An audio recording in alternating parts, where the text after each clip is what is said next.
No vídeo de hoje nós vamos falar de pronúncia mais uma vez. E dessa vez o tópico também foi muito pedido por vocês aqui nos comentários, que é sobre a pronúncia dos verbos regulares no inglês. Então no inglês você tem verbos irregulares, que são aqueles que não se pode prever assim a forma que eles vão ter no passado. Então, por exemplo, leave e left. Então é um verbo irregular. E os verbos regulares são aqueles verbos em que a gente coloca só um ed e que eles já passam para o passado. Mas se engana quem pensa que a pronúncia desses verbos no passado é algo como ed. Na verdade, há 3 possibilidades de pronúncia para esse ed no final dos verbos regulares no inglês. Então no vídeo de hoje eu vou dar essas 3 regras para vocês e que com essas regrinhas vai ficar tudo muito mais fácil. Bom, toda vez que o verbo terminar em uma consoante sonora ou em uma vogal, esse som de ed vai ser o som de d. Então, o que é uma consoante sonora? Eu já expliquei isso em outros vídeos. É aquela que quando você põe a mão aqui, você sente uma vibração nas suas pregas vocais. Então, o d, por exemplo, fala um d, só o d, sem vogal. D. Se você põe a mão aqui, você sente as suas pregas vocais vibrando. Agora fala um T. As pregas vocais não estão vibrando. Então, quando vibram as pregas vocais, é porque o fonema é sonoro. Então, por exemplo, D. E quando elas não vibram, é porque o fonema é surdo, como T. É um fonema surdo. Bom, então voltando. Quando o verbo terminar em uma consoante sonora ou em uma vogal, o som do ed vai ser só d, um d mesmo. Por exemplo, play. O play termina com um som de vogal, certo? Então, o som do ed no passado vai ser o som de d.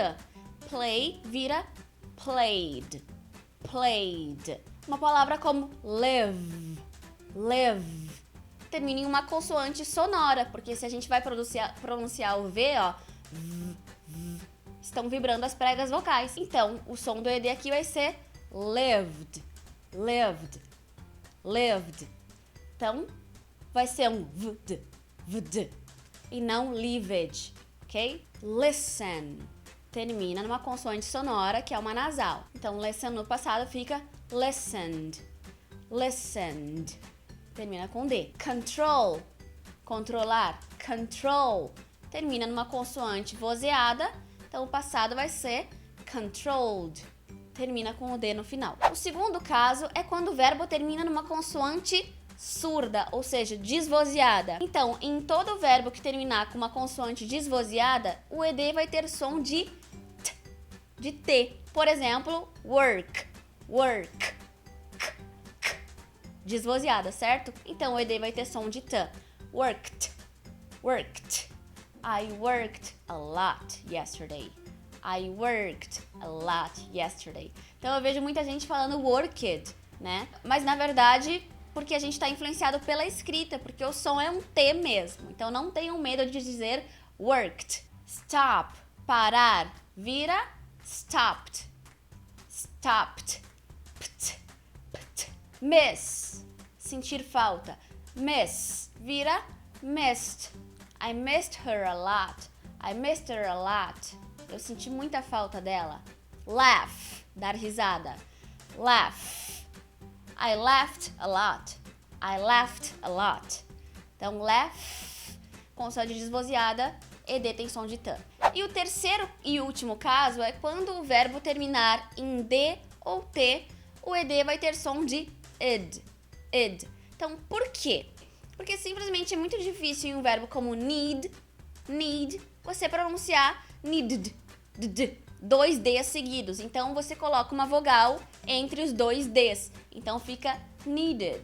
I needed some time. Outro exemplo, attend. I attended a class. I attended a speech. Então, attended e não attended, porque fica difícil mesmo. No caso do t, por exemplo, visit.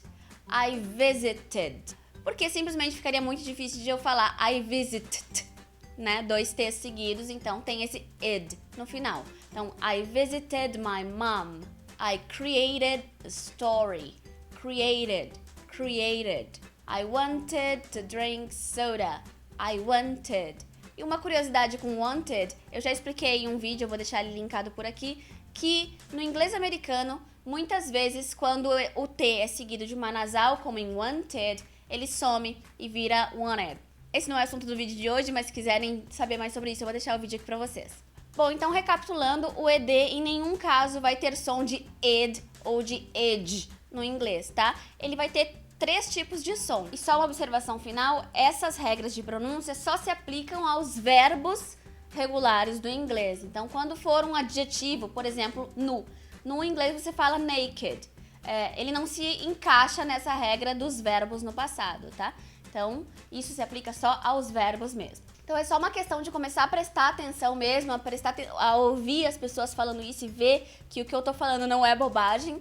E cuidar para não falar mais coisas do tipo worked, porque isso cria uma sílaba nova na palavra e talvez possa causar erros de comunicação quando você estiver conversando com alguém. Então, presta atenção para não criar sílabas onde não tem. E lembrando que se você quiser praticar o seu speaking com falantes nativos e com professores treinados para isso, basta você clicar aqui no meu link que você tem um desconto no iTalki e agendar a sua aula.